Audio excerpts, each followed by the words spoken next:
here. NBA game of the night last night was in Phoenix. Nuggets and Suns. Joker was sensational. First quarter. Watch the Joker, Allen underneath. Look at this pass. I don't know that the Broncos had a better touchdown pass than that all year long. The velocity on that, too, a chest pass. And the outlet. Shump, what are we doing with the Joker when he's spinning like this? There's nothing really you can do with Joe. He's so skilled, man. Kissing it right there off the glass, taking the bump, getting to the line, man. He had 15 points in the first half. Now let's get to where the game is decided. 2 minutes left to go. Nuggets are up by 3, and it's the Joker again. The Nuggets lead is 5. Now we're a minute to go. Suns have cut it to 2. It's Devin Booker. Find me Jalen Green at the rim. He had 21. We're tied at 121. Next Nuggets possession. 40 seconds to go. Joker? No. Jamal Murray. Yes. Finding space. He had 21.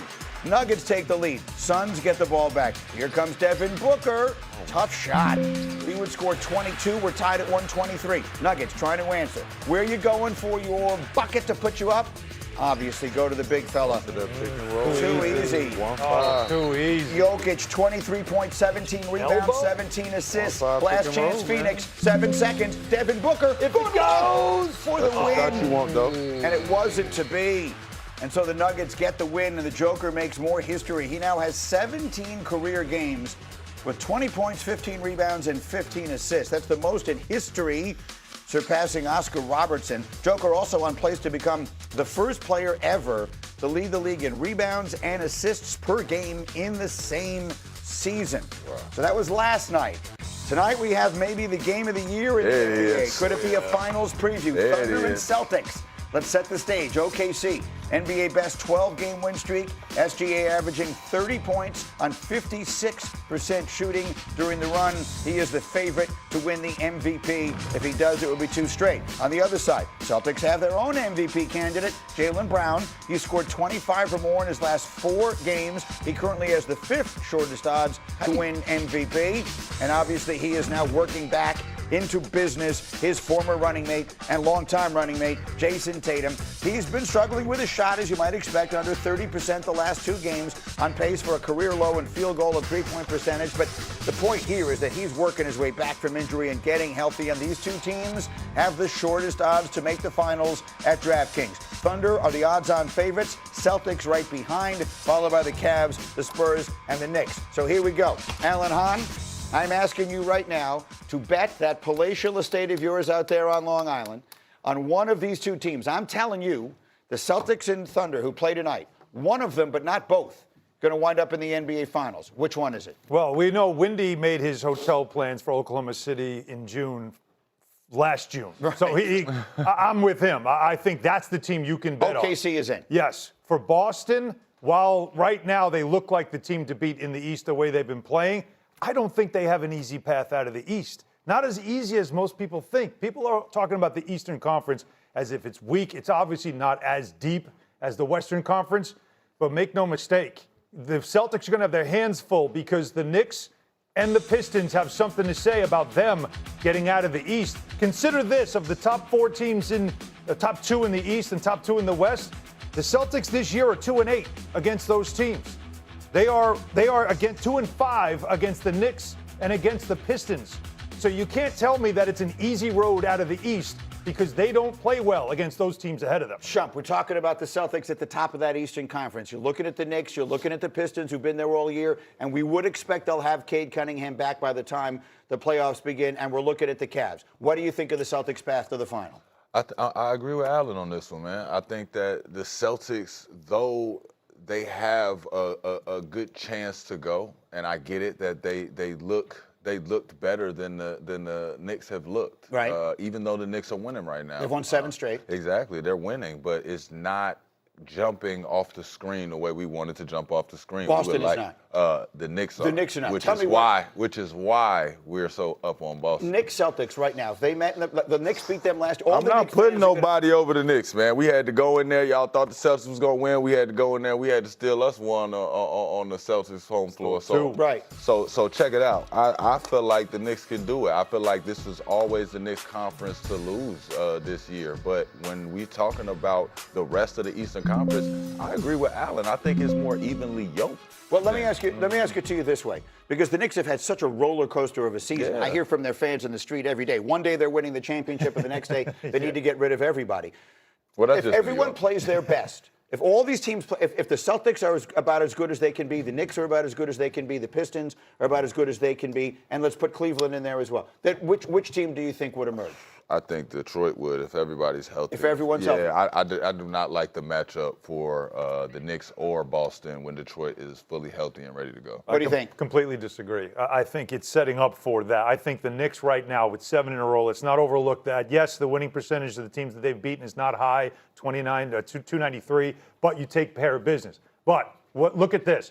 The Knicks are number 3 in offensive rating, number 5 in defensive rating, number 5 in net rating. Top 5 in all 3 categories. There's only 2 other teams, the Celtics and the Spurs, who are doing that. The last 2 NBA champions, top 5 in all 3 categories. You have to give the Knicks respect for what they've done this season. They went from being 18th in defense back in the middle of January to the top 5 defense overall. They've made a lot of adjustments throughout this season. They are playing their best basketball heading into the playoffs. They are the dangerous team in the East. They are dangerous. I'm going to agree with you there. But I want to be in New York come June too. Y'all want to be in New York? Yes. Do everybody else want to be in New York? I want you in New York. I would love to be in New York. Knicks fans want me in, everybody want me in New York. I would love to be in New York. Do I think it's going to happen if Detroit is healthy? They've had their number all year, and it's bothering me. Yeah. When I'm at home, it's bothering me. Last year, Boston had the Knicks number all regular season. Then they went into Boston. Yeah, and won but both games. that's why JB's getting done what he's getting done. But we're talking about Detroit. And we'll see what happens with Cunningham again. I think the expectation is he'll be back in time for the playoffs. We have a doubleheader coming your way tonight. We got the Hawks taking on the Eastern Conference leading Pistons, 7 o'clock Eastern. Then you'll see. That's just what the coaches got to do. Sometimes they got to ruffle some feathers. Atkinson and the Cavs sit in the 4 spot in the East, where Cleveland, the Knicks, and Celtics are all jostling for playoff positioning behind the Pistons. Despite currently being the 4 seed, ESPN Analytics actually gives the Cavs a 25% chance to win the East, second highest of any team in the conference. NBA analyst Iman Shumpert joins us bright and early here on SportsCenter. And Iman, a fun one tonight between the Celtics and the Thunder, but let's focus on Boston, though. What have you seen from Jason Tatum since he's been back from that Achilles injury? Since he's been back, I think that he's right on target for what we expect out of a major injury. I know a lot of people are saying that he came back too early. The organization brought him back too early. But this is a competitor we're talking about. This is somebody that cleared all protocols. He made sure he was ahead of schedule for his Achilles injury, and he knows that he wanted to rejoin his team. He didn't want to watch from the sideline, and he definitely didn't want to watch from the locker room.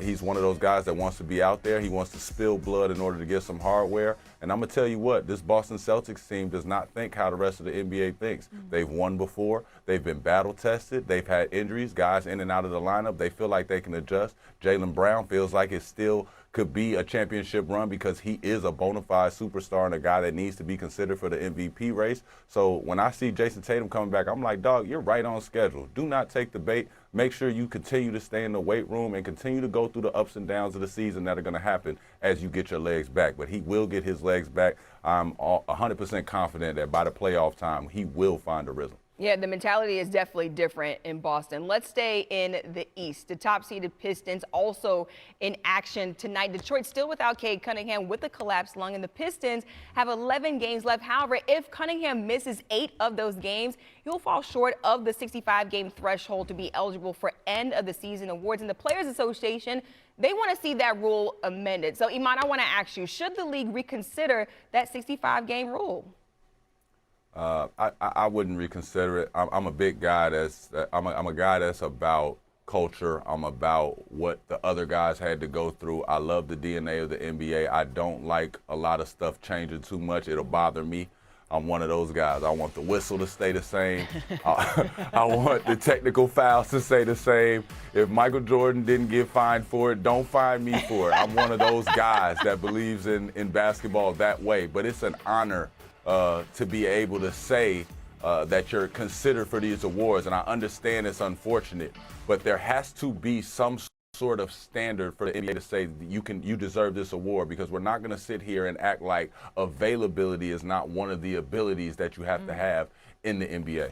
Yeah, the best ability is availability, and Iman, a man that likes consistency. That has been made clear this morning. Iman, thanks so much for joining us here on SportsCenter. All right, tonight, the NBA on ESPN and the ESPN app, the East leading